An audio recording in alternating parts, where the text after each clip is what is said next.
Imagine getting that call or, maybe an email, and it just changes everything. A loved one's passed away and, well, you find out you've inherited something significant. Could be a life-changing amount of money, maybe a portfolio, property, maybe a mix of things you just never expected. Yeah. It's a windfall, no doubt about it. And it holds this incredible potential, right? Clearing debt, securing your future, maybe finally funding that dream you've had forever. Absolutely. The possibilities seem endless at first. But let's be honest, that potential comes tangled up with grief, right? Yeah. And this sudden, unexpected responsibility. And frankly, it's a financial situation that can feel, well, incredibly overwhelming, almost overnight. It really is. It's such a complex mix of emotions and practical decisions hitting you all at once. And that period, it's often marked by really high emotions. Sadness, sure, maybe relief too. Sometimes just anxiety about what happens next. Exactly. And as all the sources we looked at show, making huge financial decisions when you're in that state of mind, that's often where people make the biggest mistakes, really costly ones. And that is precisely why we're doing this deep dive today. We've gathered a pretty substantial stack of material. Everything from practical guides put up by big names, Synchrony Bank, American Century, Merrill Lynch, S&T Bank, plus detailed articles from law firms that specialize in estate planning, like Soward's Law Firm and Focus Partners Wealth. Right, the professional perspective. Exactly. But we also dug into some incredibly candid, real-world stuff, experiences, and sometimes pretty blunt advice shared in an online personal finance forum. Oh, yeah. Those can be eye-opening. Totally. Yeah. And also crucial warnings about scams from places like Western Union. All of it focused on this one essential topic. How do you navigate and wisely manage an inheritance here in the U.S.? So our mission for this deep dive is really to sift through all that info, pull out the absolute must-know insights, and give you, our listener, a clear, actionable roadmap. Empower you. Right. We want to empower you to approach this whole situation thoughtfully, sidestep those common pitfalls, and make smart financial moves that really honor the gift you've received, and hopefully build a more secure future. Doesn't matter if it's a huge amount or something smaller. Okay, so you've gotten the news, the initial shock, the grief, maybe it started to settle just a tiny bit, and now you're looking at this new reality. Where do you even start? What are those first absolutely critical steps? Okay, the single most important piece of advice, and this came through loud and clear from every single source we looked at, from the banks to the forums, is this. Don't rush. Don't rush. Seriously. Pump the brakes hard. Okay, don't rush, but that flies directly in the face of that immediate feeling, doesn't it? That urge of, wow, freedom, or seeing something you've always wanted and thinking, finally, I can actually afford it. It absolutely does. And that's exactly why it's the golden rule here. The sources are completely unanimous. The most devastating mistakes, the ones that cause people to burn through an inheritance really fast, that lottery winner effect where the money's just gone in a couple of years. Yeah. They also always stem from hasty, impulsive decisions. Decisions made when emotions are running super high and, frankly, objective financial thinking is pretty low.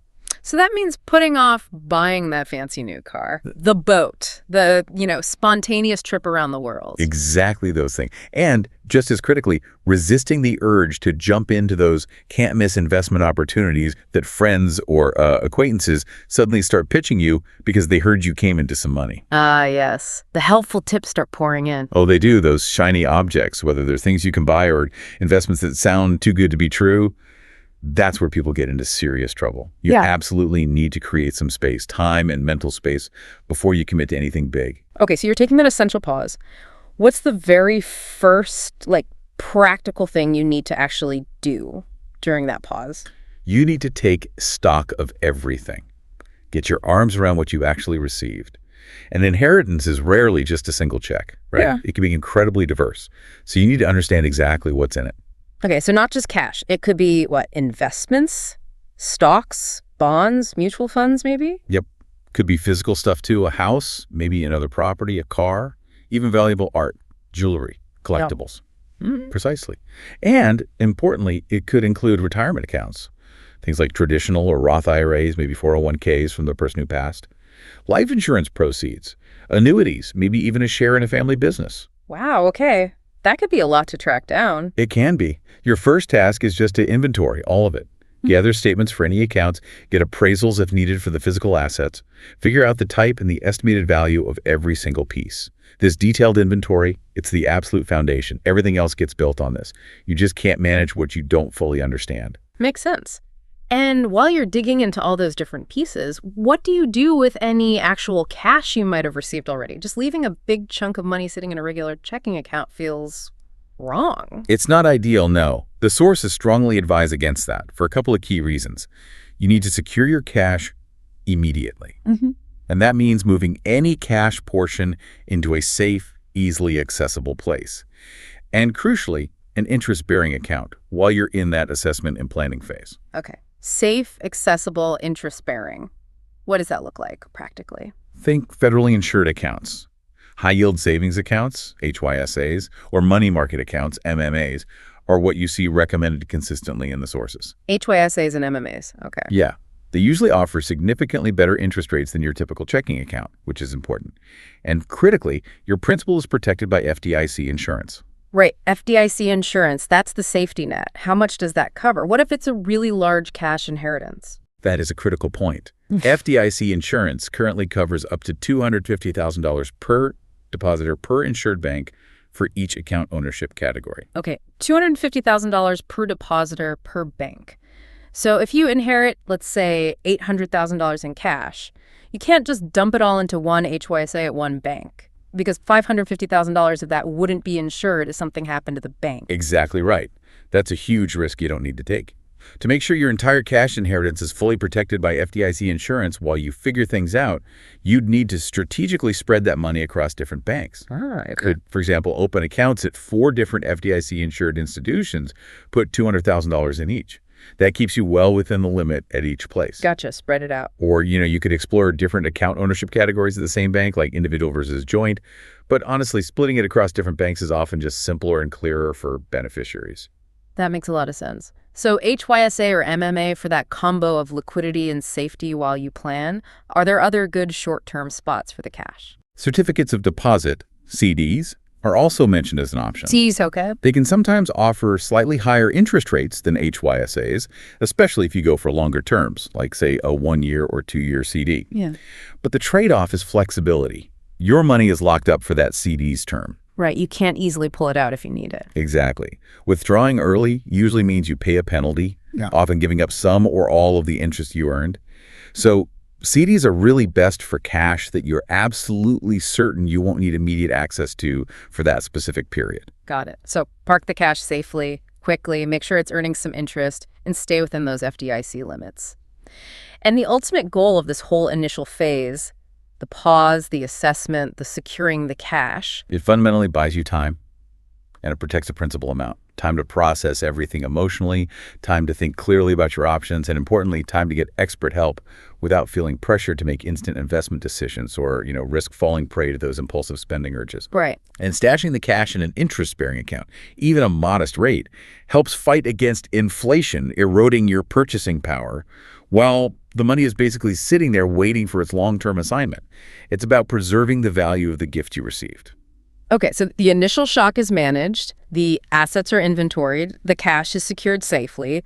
What is the next absolutely essential step that pretty much every single source recommended? Once you've done those first things, pause, assess, secure, the very next universal recommendation is this: seek expert guidance. Get help. Yes, you absolutely do not, and frankly should not, try to navigate this incredibly complex financial, legal, and tax landscape all by yourself. Yeah. Especially if the inheritance is substantial or involves, lots of different types of assets. Yeah, this came through really strongly across all the different sources we looked at, didn't it? From the banks to the law firms to the foreign posts. Exactly. So who are the key players? Who do you need on your team? There are typically 3 core professionals you'll want to consult right away. First up, a financial advisor. They're the ones who can help you see the big picture. How does this inheritance fit into your overall financial life? They help you understand its potential impact, clarify your long-term goals, figure out your comfort level with investment risk, and ultimately help you build a comprehensive strategy for the money. Now, this is where that online forum discussion we looked at got really specific and maybe a little opinionated about financial advisors. It certainly did, and it's actually a really crucial distinction for you to understand as a listener. The strong consensus among the, let's say, financially savvy folks discussing this in that forum was to look for fee-only fiduciaries. Okay, fee-only fiduciary. That sounds kind of technical. Can you break that down? Absolutely. Let's take fiduciary first. A fiduciary is a professional who is legally and ethically bound to act solely in your best interest.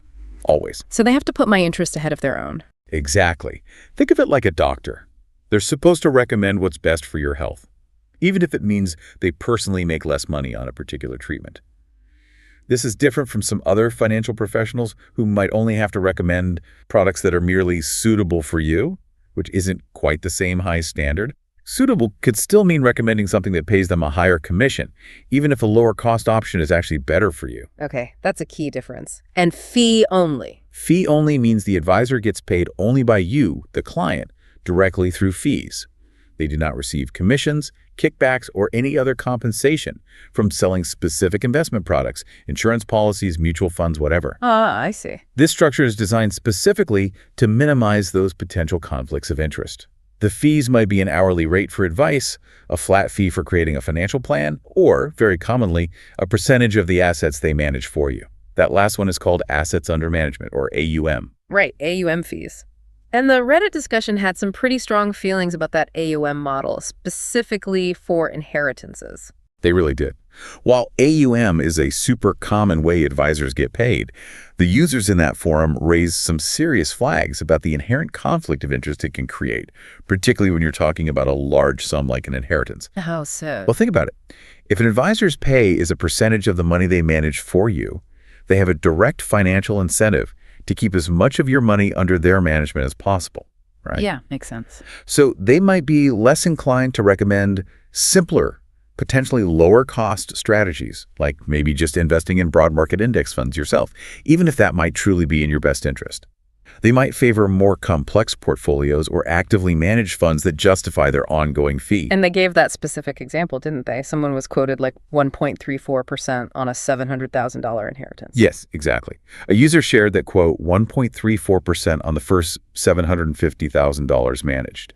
And the reaction from the forum community was immediate and strong. They pointed out that anything over 1% AUM is generally seen as pretty high by people who are really watching fees. And they really hammered home just how much that seemingly small percentage eats into your returns over the long haul because of compounding.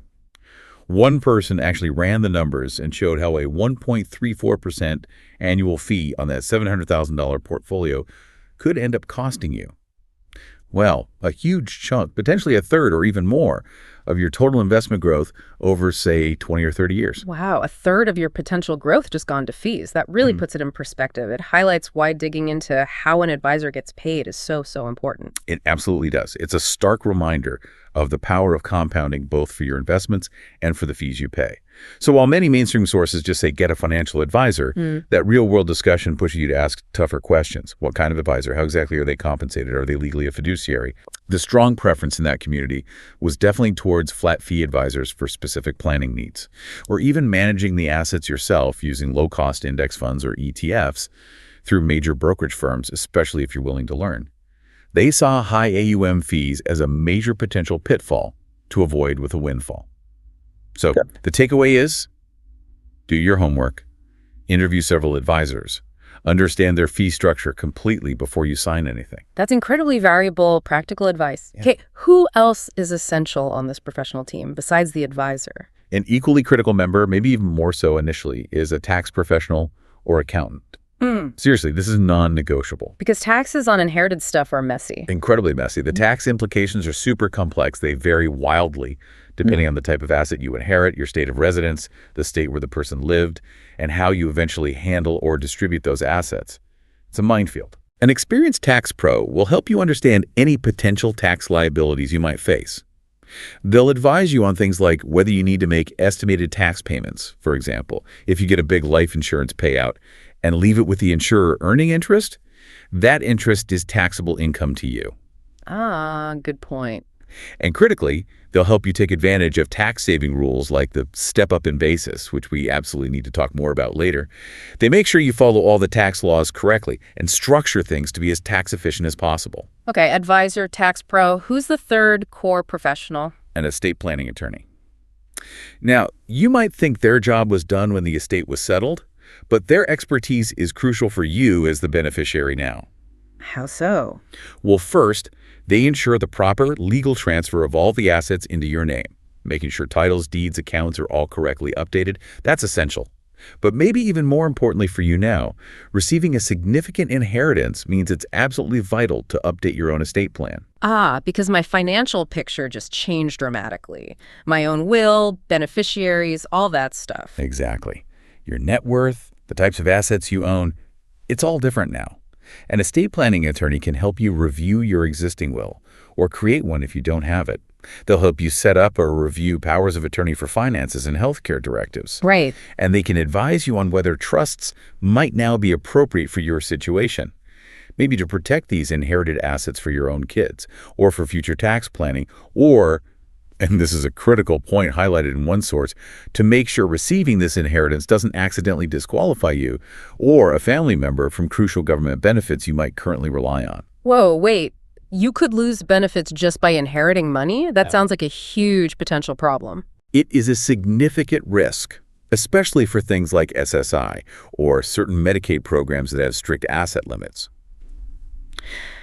An estate planning attorney is the expert who can help you figure out if that's a danger for you, and if necessary, help set up legal structures, like certain kinds of trusts, before you officially receive the assets to potentially avoid that disqualification. Okay, that's another reason to get professional advice early. Any other specialists you might need depending on what you inherit? Yeah, it really depends on the specifics. If you inherit valuable art, antiques, or jewelry, you'll likely need a certified appraiser to determine their fair market value, maybe for tax purposes or insurance. Makes sense. If you inherit real estate that you plan to sell, you'll need a good real estate agent. If it's an interest in a private business, you might need a business valuation expert to figure out what it's worth. The big picture here is that bringing these experts onto your team early isn't just an expense, it's really an investment. They can help you understand all the nuances, avoid incredibly costly mistakes, especially tax mistakes and legal ones, and help you integrate this new wealth into your existing financial life in a way that actually supports your long-term goals.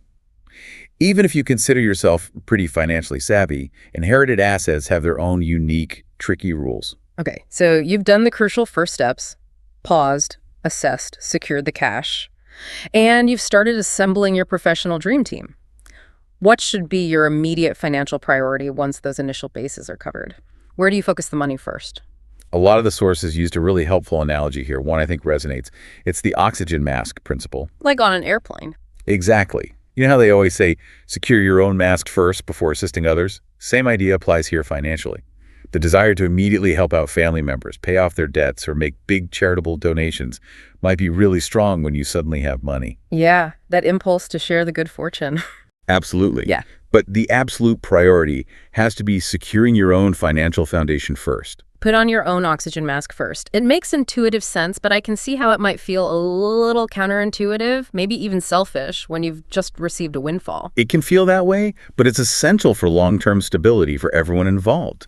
If you immediately give away or spend large chunks without shoring up your own position, you risk ending up needing financial help yourself down the road, which doesn't help anyone. Okay, so what does putting on your own oxygen mask look like in financial terms? What's step one? The forces are very clear and consistent on this. Pay down high-interest debt. Go after the most expensive debt first, huh? Absolutely. High-interest debt, especially things like credit card balances, is like an anchor dragging down your finances.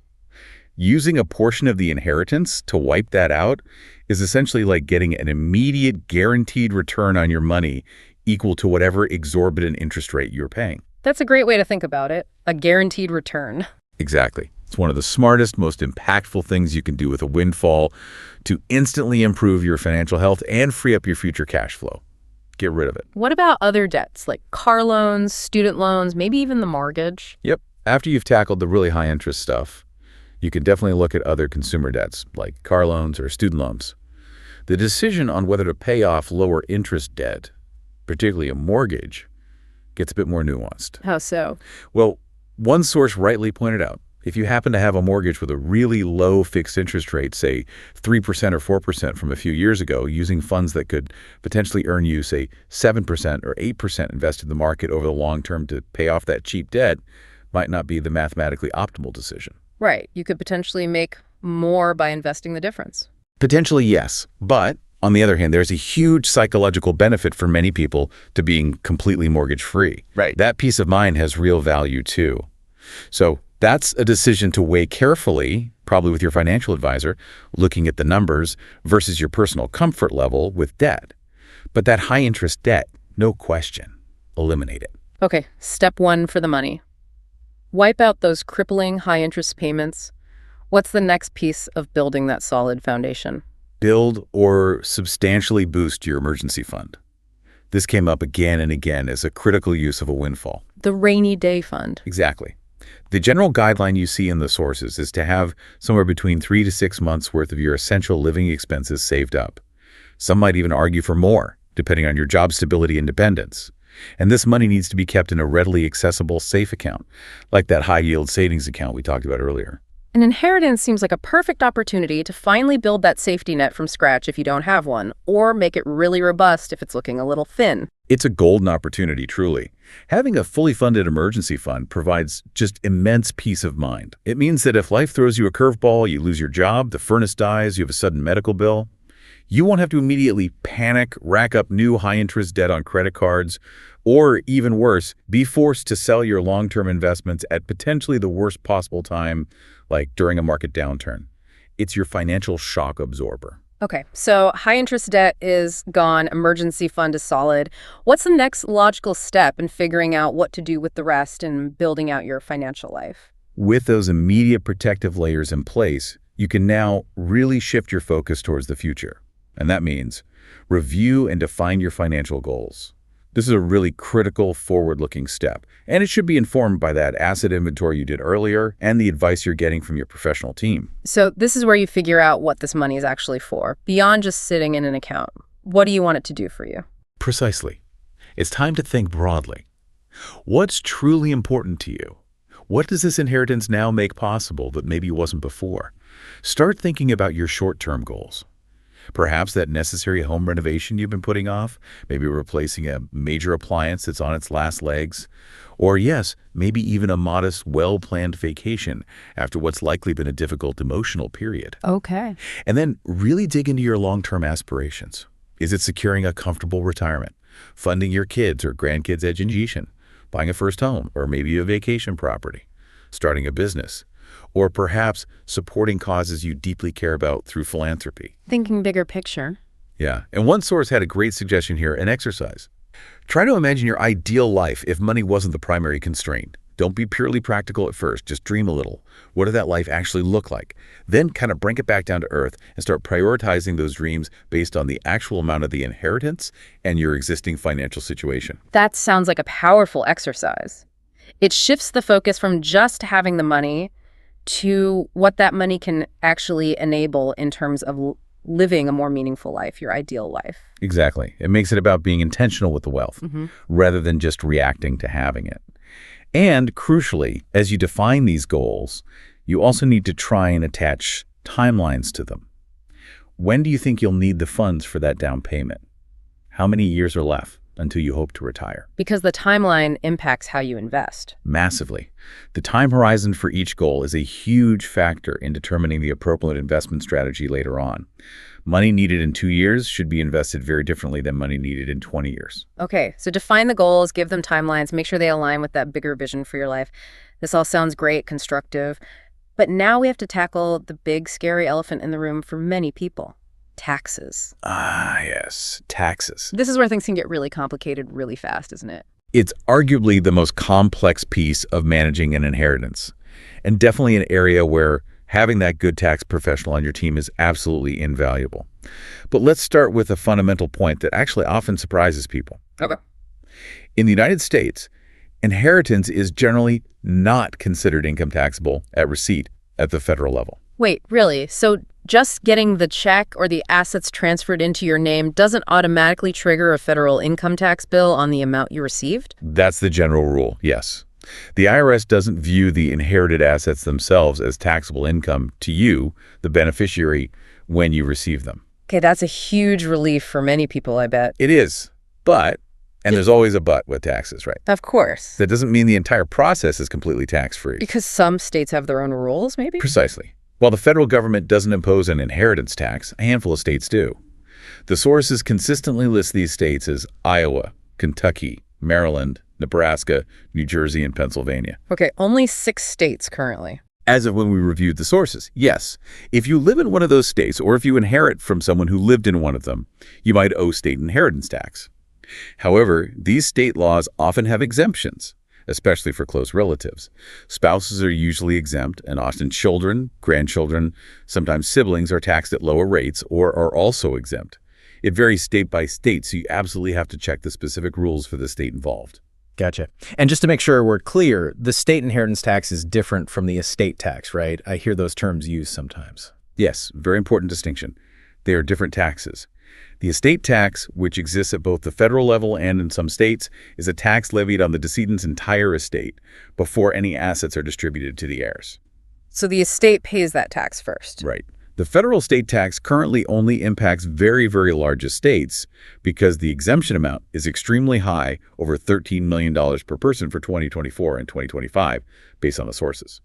Though it's worth noting that high exemption is scheduled to drop significantly after 2025 unless Congress changes the law. Okay, so most people don't worry about federal estate tax. Correct. The inheritance tax, on the other hand, like those state ones we mentioned, is levied directly on you, the heir, based on the value of the assets you receive. Okay, clear distinction.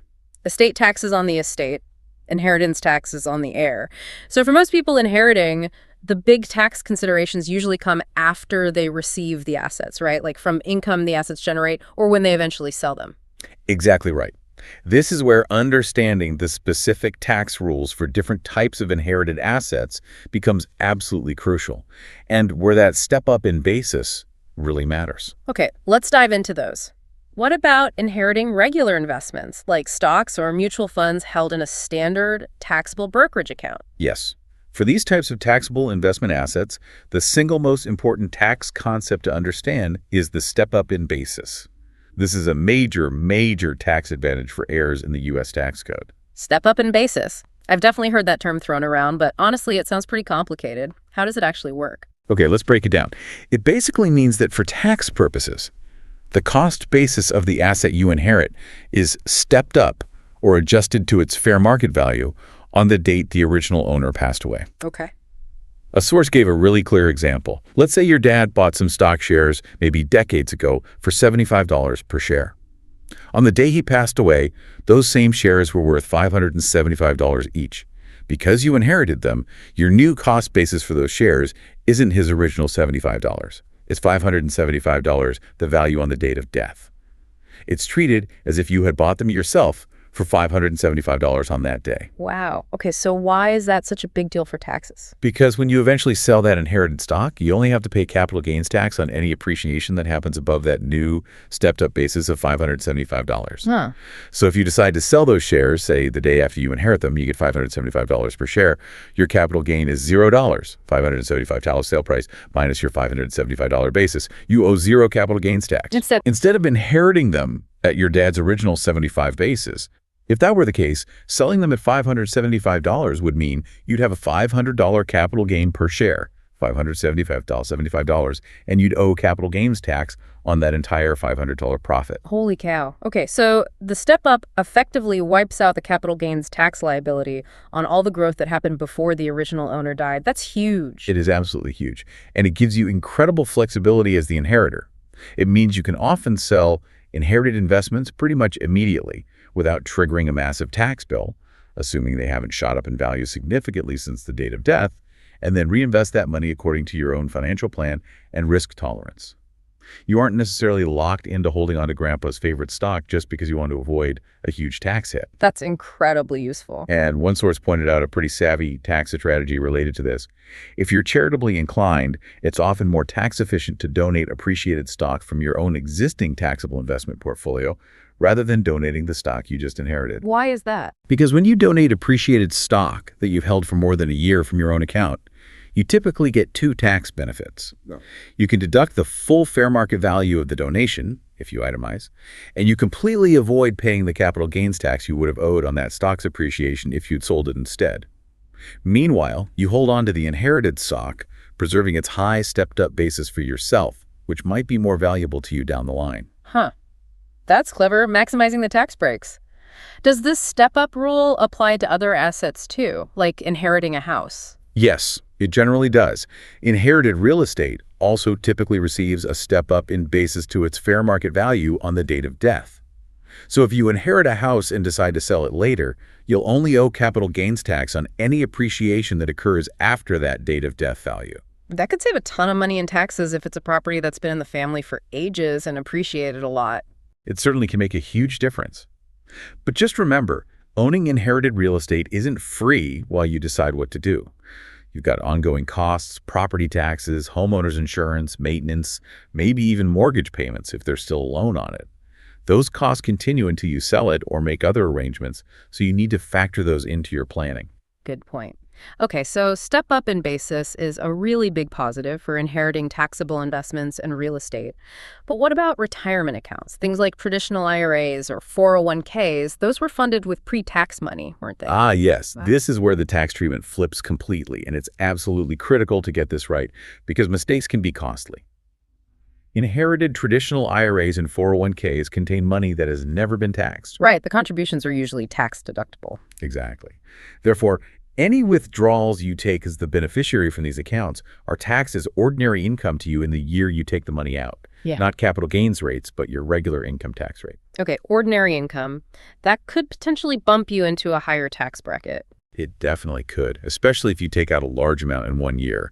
And the rules for when you have to take the money out got a significant overhaul recently with the Secure Act. Right, I remember hearing about that. It changed things for beneficiaries, didn't it? It did, quite dramatically for many. For most non-spouse beneficiaries inheriting these accounts now, the old stretch IRA option, where you could stretch out the required withdrawals over your own entire life expectancy, was largely eliminated. So what's the rule now? The primary rule now is the 10-year rule. This generally means the entire inherited traditional IRA or 401k account must be fully withdrawn, meaning the account balance must be zero by the end of the calendar year that contains the 10th anniversary of the original owner's death. Okay, the whole account has to be emptied within 10 years. Simple enough. Or are there catches? Like, do you have to take money out each year within those 10 years? That's where it gets a bit tricky. And it's a point of confusion the sources try to clarify. The answer depends on whether the original owner had already reached the age where they had to start taking their own required minimum distributions, RMDs, before they passed away. Okay. How does that change things? So scenario one, if the original owner died before they had started taking their own RMDs, currently that means before age 73, then you, as the non-spouse beneficiary subject to the 10-year rule, generally have flexibility. You could take distributions however you want within that 10-year window.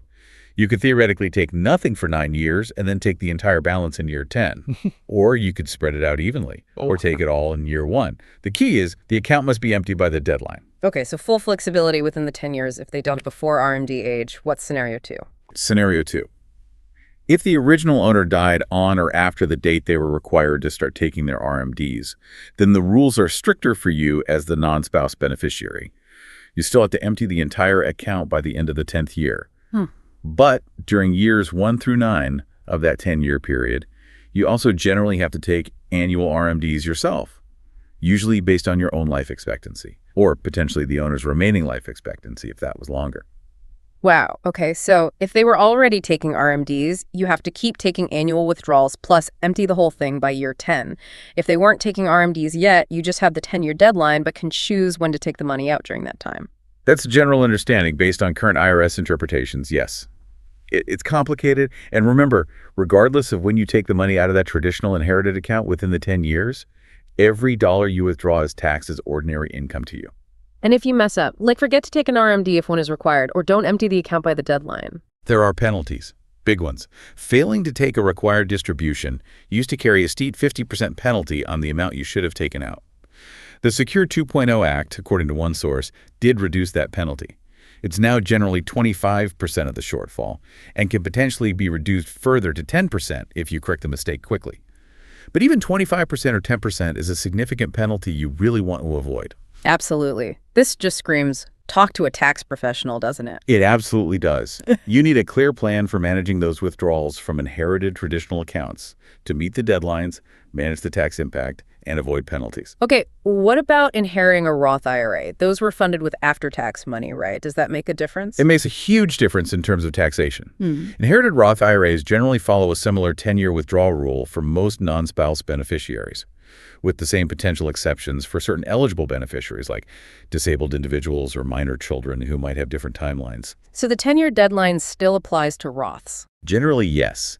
The crucial advantage, though, is that because Roth contributions were made after tax and the earnings grew tax-free, qualified withdrawals you take from an inherited Roth IRA are typically completely tax-free. Tax-free, that sounds much better. It's a significant benefit. You still have the deadline to empty the account, but the money comes out without adding a penny to your taxable income for the year. Inheriting a Roth is definitely a nice situation to be in. Okay, that's great. What about life insurance proceeds? How are they taxed? Life insurance proceeds that are paid out to you as a beneficiary due to the insured person's death are generally not considered taxable income at the federal level. That lump sum death benefit typically comes to you completely tax-free. So if I'm the beneficiary on a $750,000 life insurance policy, I get that $750,000 and I don't report it as income or pay income tax on it. In most standard situations, that's correct. The death benefit itself is tax-free income. However, there's a key nuance to be aware of. Always a nuance. Right. If you don't take the death benefit as an immediate lump sum, maybe the insurance company holds on to it for you in an interest-bearing account or pays it out in installments over time. Any interest that is earned on that death benefit is considered taxable income to you in the year you earn it. Okay. So the original payout is tax-free, but any growth or interest on that payout afterwards is taxable. Exactly. And for a large life insurance payout, that interest could actually be quite significant. So that's something to factor into your cash management plan. And you might even need to think about making estimated tax payments on that interest income during the year. Good to know. So with all these different tax treatments, step-up basis here, ordinary income there, tax-free somewhere else, it seems like receiving an inheritance, especially one with taxable components like a traditional IRA or assets that generate income, could easily push you into a higher marginal tax bracket, at least in the years you take distributions or receive income. That's a very real possibility, yes. The inheritance itself might not be taxed when you receive it, but how you manage and withdraw from those assets later will have tax consequences. And yes, that additional income could absolutely push your other earnings into a higher tax bracket, increasing your overall tax bill for the year. So understanding that potential impact on your overall tax picture is a crucial part of the planning process. It is. And the sources do suggest some strategies you might discuss with your tax pros to potentially mitigate being pushed into a significantly higher bracket. For instance, in years where you anticipate taking large taxable distributions from an inherited IRA, you might consider maximizing contributions to your own tax-advantaged accounts like your 401k at work, a traditional IRA if you're eligible, or a health savings account, HSA. Those contributions can reduce your overall taxable income for the year. Okay, using your own tax shelters more. Exactly. Or using tax-advantaged education savings plans like 529s that aligns with your goals. Also, if you itemize your deductions, strategically timing significant charitable contributions in a year when you have high taxable income from an inheritance could help offset some of that income.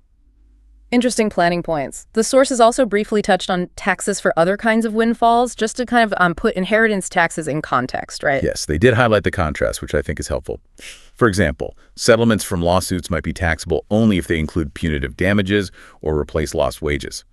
Compensation for physical injury is typically not taxed. Work bonuses. Taxed as ordinary income, often with a flat 22% federal withholding taken out up front, but your final tax rate could be higher. And lottery winnings. Everyone dreams of that, but the tax reality is harsh. Very harsh. Lottery winnings face immediate 24% federal withholding, and then their tax as ordinary income up to the very highest federal bracket, currently 37%. Plus, you'll likely owe state and local taxes on top of that. A huge chunk goes to taxes. Tax refunds, on the other hand, aren't taxed at all, because it's just the government returning your own money that you overpaid. And if you take money out of your own retirement plan when you leave a job, you face 20% mandatory federal withholding, plus usually a 10% early withdrawal penalty if you're under 59 and a half SMUDA and don't roll it over properly.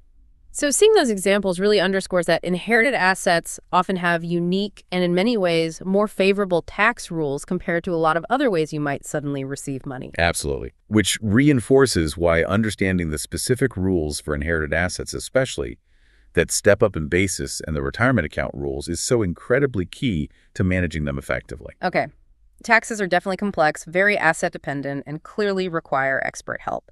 But let's assume you've started navigating that landscape, you've got your team, you've got a plan forming. What are the smart financial moves to make now to actually build your future with this new wealth? Right.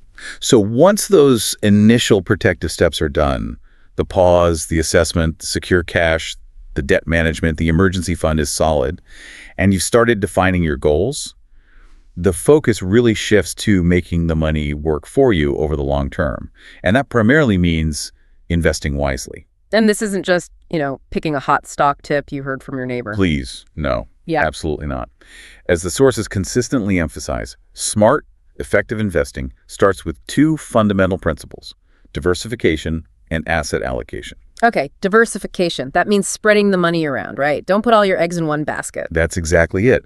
Diversification is about spreading your investments across many different types of assets, different industries, different company sizes, different geographic regions, U.S. versus international. The goal is to reduce your overall risk. If one area of the market takes a hit, hopefully other areas are doing okay, which helps smooth out your returns over time. Makes sense. And asset allocation, what's that? Asset allocation is about deciding on the right mix of different broad asset types within your portfolio. The sources talk about the main building blocks: stocks, which represent ownership in companies and offer the potential for higher long-term growth, but also come with higher volatility and risk. Bonds, which are essentially loans you make to governments or corporations, are generally considered lower risk than stocks and can provide income and stability to a portfolio. And cash equivalents, like those HYSAs or money market accounts we talked about for short-term parking, they provide stability and liquidity, but very little growth potential. Stocks, bonds, cash, the basic ingredients. Exactly. And the right asset allocation, how much you decide to put into stocks versus bonds versus cash, is not one size fits all. It depends entirely on your specific financial goals, the time horizon for each goal, when you'll need the money, and your personal tolerance for risk. Someone saving for retirement 30 years away can generally afford to take on more risk and might have a much higher allocation to stocks than someone who's planning to use the inheritance for a house down payment in just 3 years. That sounds like something you absolutely need to work through with your financial advisor, connecting it back to those goals you defined earlier. Precisely. It's a core part of building your investment strategy. And a really key piece of investing wisely, specifically with an inheritance, is to review your existing portfolio and the inherited portfolio together. Don't just blindly mash them into one big account. Why not, if they're both investment accounts? Because the inherited portfolio was almost certainly designed for someone else.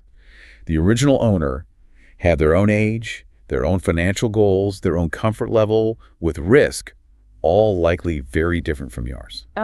Good point. If you just combine everything without thinking, you could accidentally end up way too heavily invested in one particular stock or industry sector. Maybe the original owner worked for a company and had a lot of its stock. Or the combined portfolio might have an overall asset allocation, say 90% bonds. That is completely wrong for your long-term goals. Yeah. But remember, that step up in basis we talked about.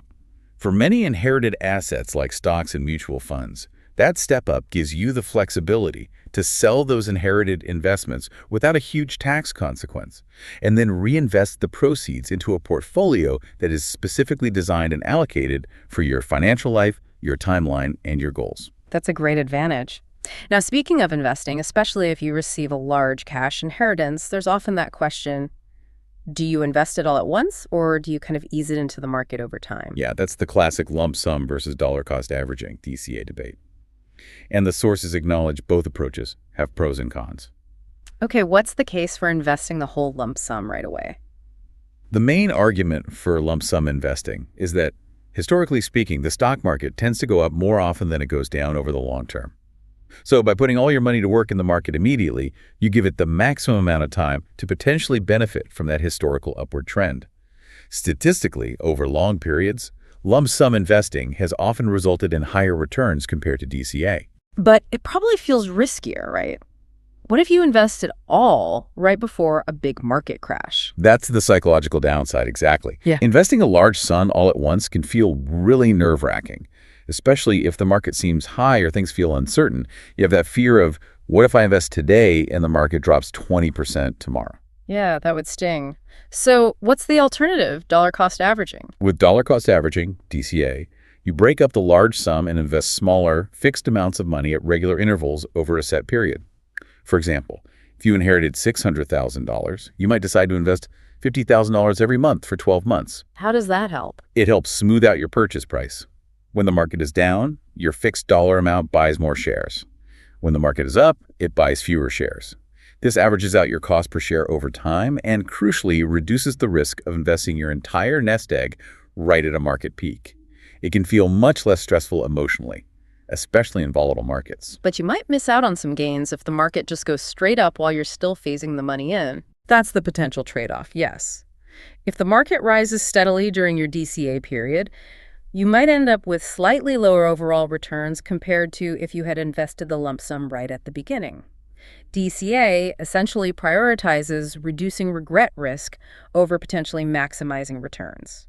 It also helps remove the temptation to try and time the market, which, as the sources consistently note, is incredibly difficult, if not impossible, to do successfully over time. So lump sum might be better on average historically, but DCA might help you sleep better at night. That's a good way to put it. The best approach for you likely depends on your personal risk tolerance, the current market environment, and is definitely something to discuss with your advisor. Got it. Now, the sources also briefly mentioned some other, maybe more complex or less common types of investments, things beyond just stocks and bonds. Yes, particularly for individuals with very large inheritances and maybe a higher tolerance for risk and complexity, some sources mentioned alternative investments. This category can include things like private equity, investing in companies not listed on public stock exchanges, hedge funds, which use complex strategies, or direct investments in real estate projects, beyond just owning your own home or maybe one rental property. Those sound sophisticated and maybe risky. Very much so, on both counts. The sources were generally quite cautious when mentioning these. Alternative investments typically come with a significantly higher degree of risk compared to traditional stocks and bonds. They're also often illiquid, meaning it can be very difficult or impossible to get your money out quickly if you need it. They usually require very high minimum investments and involve complex structures and fees. So not for everyone. Definitely not. While one source noted that maybe younger investors with a very long time horizon might consider a small allocation to alternatives for diversification, they are absolutely not suitable for most people or most inheritances. They require extensive due diligence, a deep understanding of the substantial risks involved, and should only ever be considered with specialized expert advice. Okay, so for the vast majority of listeners managing an inheritance, the smart move is probably to stick with a well-diversified portfolio of traditional assets like stocks and bonds, maybe accessed through low-cost mutual funds or ETFs, tailored to their specific goals and risk tolerance. That is overwhelmingly the fundamental prudent approach emphasized across the board in the sources we reviewed. Keep it simple, keep costs low, stay diversified, and align it with your plan. Makes sense. Now, beyond just investing in the market, using the inheritance for saving for specific goals is another key smart move, right? Absolutely.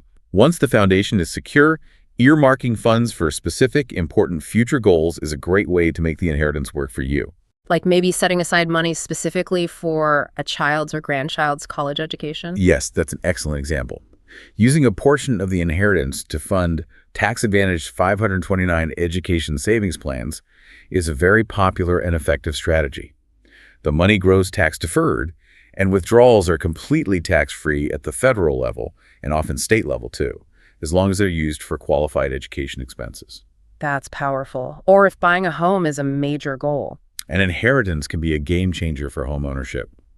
It could provide a substantial down payment, making buying a home possible much sooner than expected, or maybe even allowing you to buy a home outright, avoiding a mortgage altogether. Wow. If you're already a homeowner, it might open the door to investing in rental properties or other real estate ventures. But again, those come with their own set of complexities, costs, and risks, and should be evaluated very carefully with professional advice. Right. And just revisiting the basic savings accounts is important too. Definitely. Just making sure your emergency fund stays put in that high-yield savings account where it's safe but earning decent interest. And maybe considering CDs again for specific known future expenses that are, say, a few years out, locking in a guaranteed rate for money you know you won't need before then. Okay. And finally, wrapping up the smart moves section, how does insurance fit into the picture after inheriting wealth? As your overall net worth increases, potentially significantly due to an inheritance, it becomes really crucial to review your insurance needs. To protect the new assets. Exactly. You might need to increase the coverage limits on your existing homeowners or renters insurance, especially if you inherited valuable physical assets like art or jewelry that need specific riders. Even more importantly, though, for liability protection, you should strongly consider adding an umbrella insurance policy. Umbrella policy, what does that do? An umbrella policy provides an extra layer of liability coverage, typically $1 million or more above the limits of your existing home and auto insurance policies. So if you were ever found liable in a major lawsuit, say from a serious car accident or someone getting injured on your property, and the judgment exceeded your regular policy limits, the umbrella policy would kick in to cover the difference, protecting your accumulated assets, including the inheritance, from being wiped out. Ah, okay. Extra protection for your bigger net worth. Precisely. It's usually relatively inexpensive for the amount of coverage you get, and it's considered essential once your assets reach a certain level. It's also a good time to just review your own life insurance needs. Do you have enough coverage now to protect your dependents, considering your changed financial situation? Got it. So many interconnected pieces. Investing wisely, saving for goals, managing insurance, all part of building that secure future.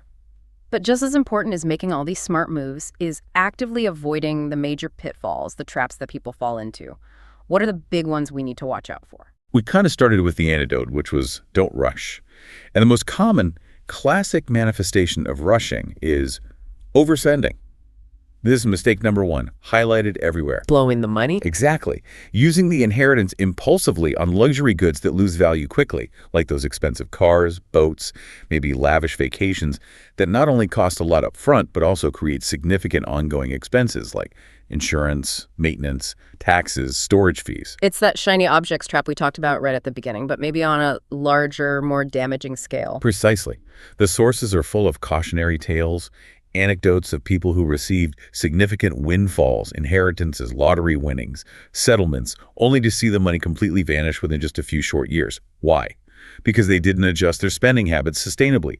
They tried to live like millionaires temporarily, and then suddenly the money was gone. And they might even be left with new debts for maintaining those expensive purchases. And it ties directly into another major pitfall you see mentioned, not budgeting. Yes, absolutely linked. If you didn't really have a budget before the inheritance, creating one now becomes absolutely essential.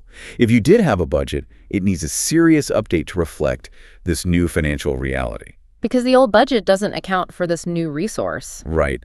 Failing to actually plan how the money will be allocated, how much goes to savings, how much to investments, how much towards debt reduction, and yes, how much is available for controlled, planned spending makes it incredibly easy for the money to just disappear, slip through your fingers without you even realizing where it all went until it's too late. A budget provides that crucial structure and control. Okay, here's a really serious one we touched on earlier that sounds like it requires very specific legal planning. Losing government benefits. This is a critical, but sadly often overlooked pitfall. If you, or perhaps a dependent family member you care for, are currently receiving government benefits that are needs-based, meaning they have strict limits on income, and assets receiving an inheritance directly into your name could immediately disqualify you from those essential programs. What kind of programs are we talking about?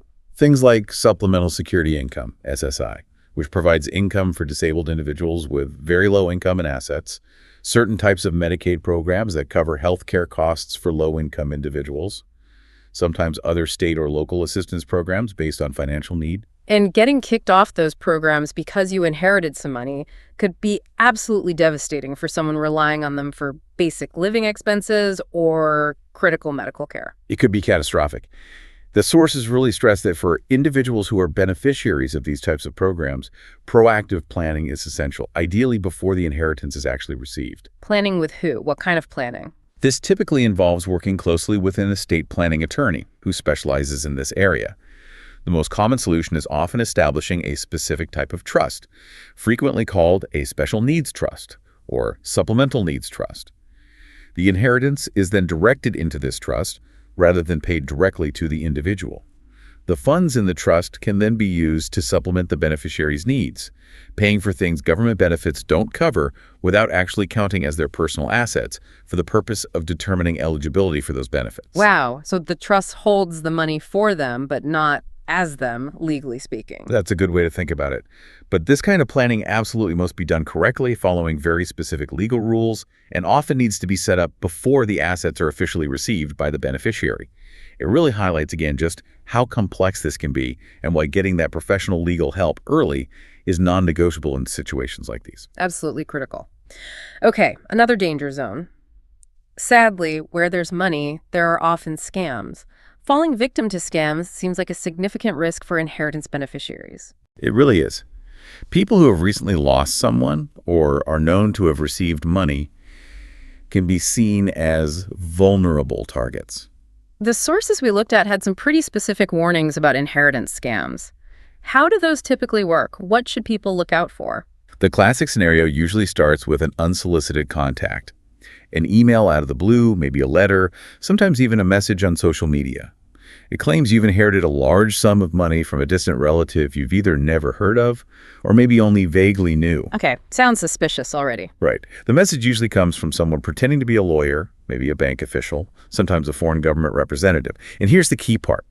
They claim they need your help and almost always your money to cover some fee or tax or legal cost in order to release the supposed inheritance funds to you. The upfront fee. That's the big red flag. That is the #1 giant red flag.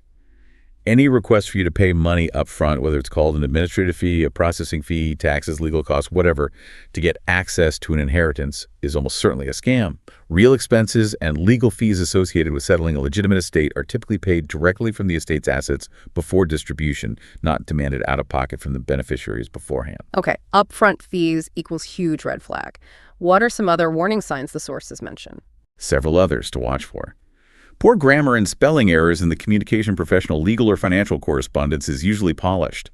Using generic public domain email addresses like at gmail.com or at yahoo.com instead of an email address from a legitimate law firm or bank's domain, example at lawfirmname.com.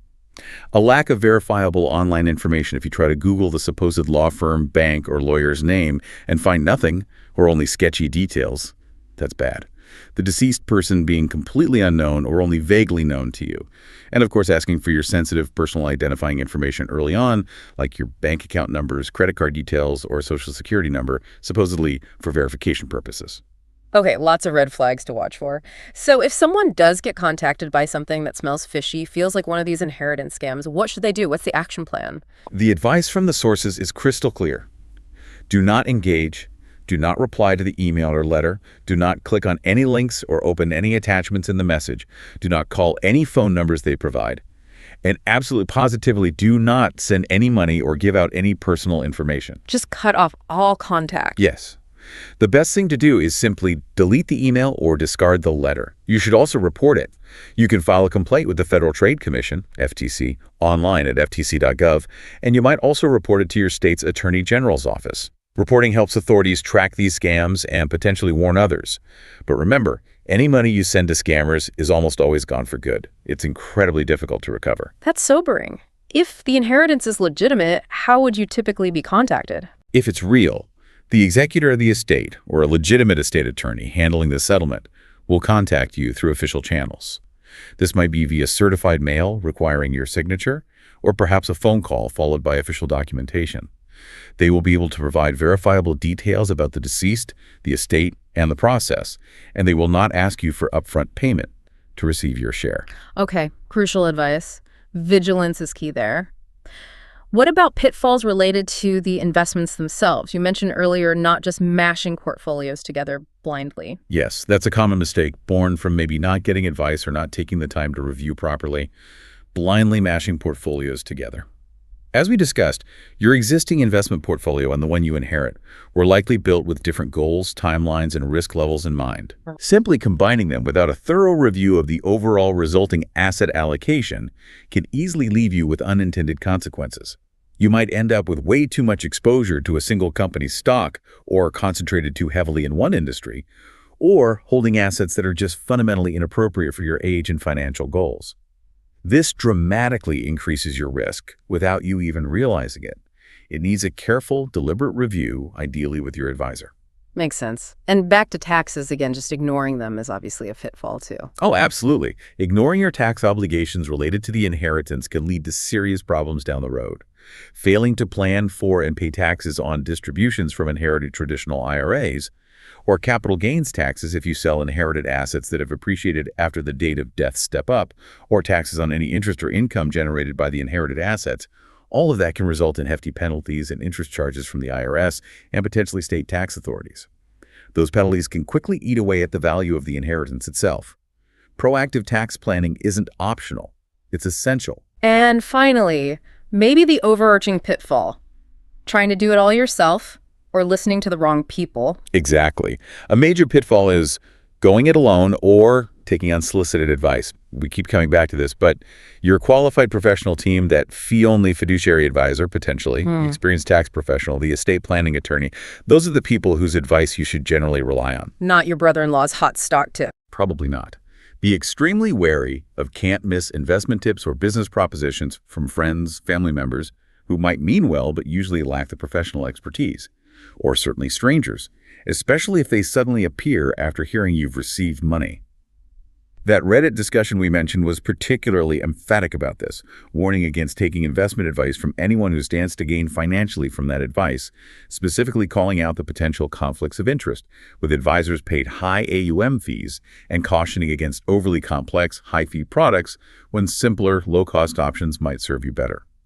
Stick to vetted professionals who have a fiduciary duty to you and rely on evidence-based financial strategies. Wow, okay. That's a pretty comprehensive list of potential traps to navigate.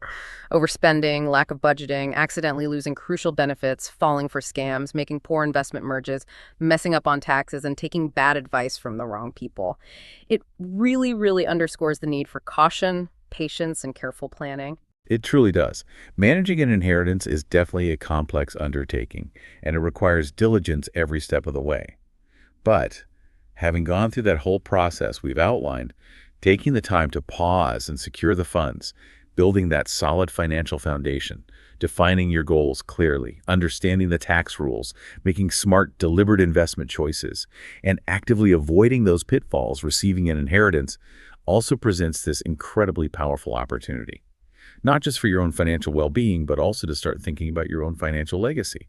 That's a really profound shift in perspective, isn't it? The gift that you received prompts you to think intentionally about the gifts you might eventually leave behind someday. Exactly. Several sources highlighted this. Receiving a significant inheritance often acts as a catalyst, prompting people to finally get serious about their own estate planning. Your financial picture has fundamentally changed, so your previous plan, or maybe your complete lack of a plan, is almost certainly no longer adequate or appropriate. So updating your own estate plan becomes kind of the final, crucial step in responsibly managing the inheritance you received. You definitely see it that way. Create or update your estate plan. This is vital. It involves reviewing or creating your will to clearly state how your assets should be distributed after you're gone. It means checking and updating the beneficiary designations on all your retirement accounts, IRAs, 401ks, and life insurance policies. Because remember, those designations usually override whatever your will says for those specific accounts. Good point. Beneficiary forms matter. Hugely. It also involves considering whether trusts might now be appropriate for your situation, perhaps to provide for minor children, or to manage assets for a dependent with special needs, or maybe for more advanced planning to improve tax efficiency for your own heirs down the line. And of course, ensuring you have up-to-date powers of attorney for financial matters and healthcare directives, like a living will, is also a critical part of a complete estate plan. And tied into this whole idea of planning your legacy is the importance of family communication, which some sources mentioned as well. Once you have a plan, having open, honest conversations with your potential heirs, maybe your adult children, for example, about your financial plans and your intentions for your estate, can prevent a world of misunderstanding, potential conflict, and stress for them during an already difficult time in the future. So talking about it reduces future problems. Absolutely. It really honors the spirit of the gift you received by providing clarity and reducing the burden on those you care about most. It turns what could be a stressful, confusing future event into a more planned, understood transition. That's a really powerful way to think about closing the loop, being a good steward of the gift, and planning for the future. It's about managing the wealth responsibly while you have it and ensuring it can continue to benefit those you intended for, maybe even for generations to come, according to your wishes. All right, we have covered a ton of ground in this deep dive. It's a lot to take in. Let's try to quickly recap that essential roadmap for managing an inheritance. What are the core steps? Okay, let's boil it down. First, that critical initial phase. Pause. Absolutely resist making any big impulsive decisions right away. Assess everything you've actually inherited. Make that detailed inventory of all assets. And secure any cash immediately in safe, interest-bearing, FDIC-insured accounts, making sure to split funds across different institutions if needed to stay within insurance limits. Got it. Pause, assess, secure. Step 2. Seek expert guidance. Don't go it alone.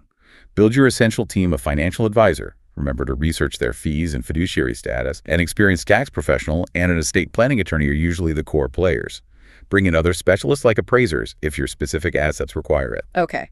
Team assembled. Third. Prioritize your financial foundation.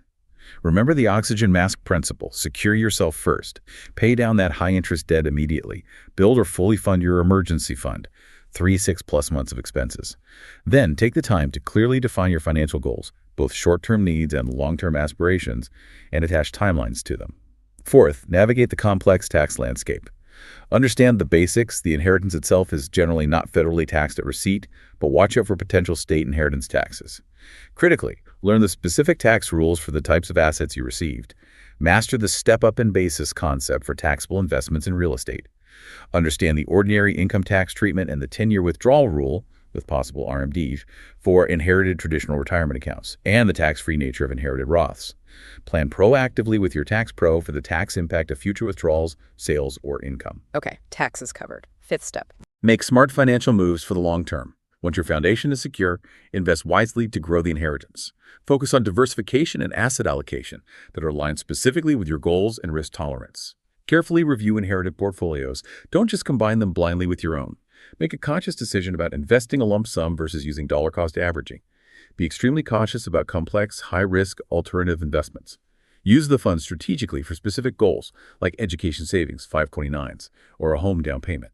And importantly, review and potentially upgrade your insurance coverage, especially liability umbrella insurance. Sixth, and just as important, actively avoid the common pitfalls. Don't fall into the trap of overspending or failing to create and stick to a budget. Be acutely aware that inheriting could impact eligibility for needs-based government benefits and plan accordingly, potentially using a trust before receiving funds. Be hypervigilant against inheritance scams, know the red flags, especially demands for upfront fees, and know how to respond. Don't engage, just report it. Don't blindly merge investment portfolios. Don't ignore your ongoing tax obligations on income or withdrawals. And crucially, don't try to go it alone or take unsolicited financial advice. Rely on your vetted professional team and be wary of high fees or conflicts of interest. Avoid the traps. Got it. And the final step. And finally, seventh, plan your own legacy. Use this entire experience as a catalyst to create or update your own comprehensive estate plan. Ensure your assets will be managed during your life if needed and distributed according to your wishes after you're gone. Review and update key documents like your will, powers of attorney, healthcare directives, and especially those beneficiary designations. Consider if trusts are right for your situation now, and think about communicating your plans clearly with your family to provide clarity and ease future burdens for them. Managing an inheritance. It's clearly so much more than just receiving a check or some assets. It's really a multifaceted process, isn't it? It involves navigating intense emotions, undertaking careful, deliberate planning, understanding complex rules and regulations, and making a series of informed decisions over potentially a long period of time. It really is a journey, not just a single transaction. But with the right approach, taking that crucial initial pause, assembling a strong team of expert advisors, prioritizing your own financial health and security first, getting a handle on the tax implications, making deliberate and informed investment choices, and actively steering clear of those common pitfalls, an inheritance truly can be an incredibly powerful tool. It can significantly enhance your financial security, help you achieve long-held dreams and goals, and ultimately allow you to build and leave a meaningful financial legacy of your own. It truly is a gift, but one that comes with significant responsibility attached. So the final thought for you, our listener, is maybe this. If you find yourself in this situation, how will you approach this moment? How will you choose to honor the intent behind that gift? How will you use it not just for immediate wants, but as a foundation to build a more secure, more fulfilling financial future for yourself and perhaps for those you care about most? What kind of financial future do you ultimately want this inheritance to help you create? Definitely something worth some deep reflection. Thank you so much for joining us for this deep dive. We truly hope this roadmap provides some clarity and helps you navigate the complexities and the opportunities of managing an inheritance. Until next time.